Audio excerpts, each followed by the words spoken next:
Why were you never the same after your honeymoon? My wife Elena and I surfaced from our scuba dive to find ourselves alone in the middle of the ocean.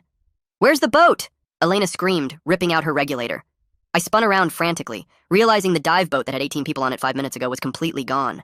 They left us, Elena gasped. They actually left us in the middle of the ocean. The worst part was that we'd booked the cheapest dive shop in rural Colombia. Cash only, no reviews online, and the dive master barely spoke English. He never did head counts, and we were the last group in the water. They'll come back when they realize we're missing, Elena said, but I could hear the doubt in her voice. The current was already pulling us further out to sea. We had no emergency radio because the cheap shop didn't provide them. I tried waving my bright yellow safety sausage above my head while Elena blew her whistle repeatedly, the sound pathetically small in the vast ocean. Which way is shore? Elena asked, treading water beside me. I looked around at the identical horizon in every direction. I have no idea. We had maybe 4 hours until sunset. After that, we'd be invisible in the dark water. The first hour, we picked a direction and started swimming. Elena kept apologizing about choosing the cheap dive shop, saying we could have spent the extra $200 for the reputable one. My legs started cramping after 20 minutes, sharp, stabbing pains with every kick, but I kept going.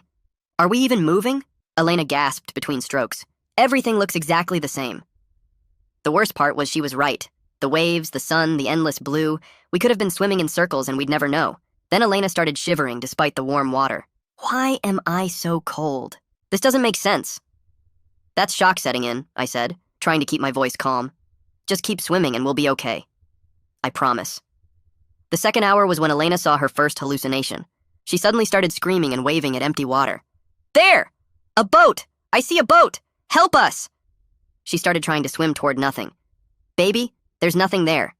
Yes, there is. Look, they're coming this way. I grabbed her arm, and she fought me for a moment before the mirage dissolved, and she realized she'd been screaming at waves. The look of despair on her face when she understood there was no boat broke my heart. The thirst had also become unbearable by then. Our tongues were swollen, lips cracked and bleeding from the salt. Every swallow felt like broken glass going down our throats. Just one sip of seawater, Elena begged. Just to wet my mouth, I can't stand it. When I told her that would kill us faster, she actually tried to drink it anyway. I had to physically hold her arms while she sobbed and begged for just a taste of water. The third hour, Elena's legs stopped working. She said she couldn't feel them anymore, they were just dead weight pulling her down.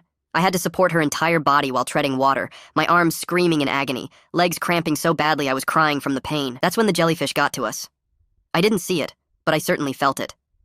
Before I knew it, a fire-like pain was erupting across my shoulder.